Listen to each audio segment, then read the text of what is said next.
அந்திச்சூரியனும் குன்றில் சாய மேகம் வந்து கச்சையாக காமன் தங்கும் மோகப்பூவில் முத்தக்கும் மாடம் தங்கத்திங்கள் நெற்றி பொட்டும் இட்டு வெண்ணிலாவின் கண்ணம் தொட்டு நெஞ்சிலாடும் சுவாசச் சூட்டில் காதல் குற்றாலம்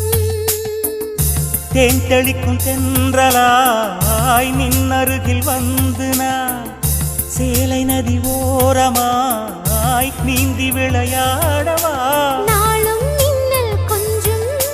தாழம் பூவை சொல்லி ஆசை கேணிக்குள்ளே ஆடும் மீன்கள் துள்ளி கட்டிலும் கால்வலி கொள்ளாதோ கைகளை கீறியதோ செம்பூவே பூவே உன் மேகம் நான் வந்தால் ஒரு வழி உண்டோ